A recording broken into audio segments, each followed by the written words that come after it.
What I've noticed here is the ventilation is inadequate. Two reasons. Number one, you have just little pieces of ridge vent placed in certain spots on the roof, but not the full extension of that ridge. Now, a lot of times, maybe the roofer only ordered one piece for this section, but the framers thought that they would, extend it all the way down. And so the framers cut that plywood back.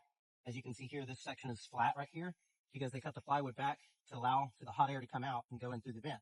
But the roofers did not put the ventilation all the way down to here, which is where the cut stops, right about right here. So they didn't put the ventilation all the way down to here. So you've ended up with some flat spots right here. And believe it or not, I've seen it several times where water backs up in these sections on these flat areas.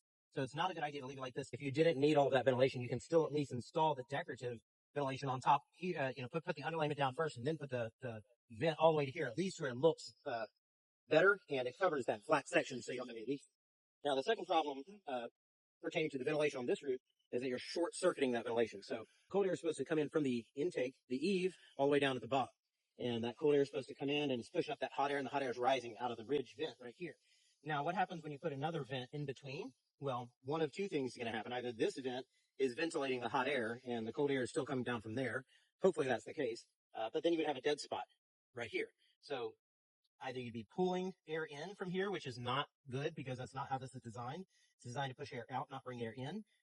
Or you have the intake right there and the outflow here, which means all of that is a dead spot. So either way, you don't want to short circuit your ventilation like that. So it's very important that your house has an inspection, that you look at whether your roof is in good condition, if it's healthy, if the system is operating like it should operate, just like your body, just like your vehicle. You want to get regular maintenance, regular checkups just to make sure it's functioning how it should be functioning. And you want to do that from somebody who is a professional, who knows what they're doing, who's trained to do what they're doing, and can explain that to you in layman's terms as well so that you understand what it is exactly that they're doing on your roof.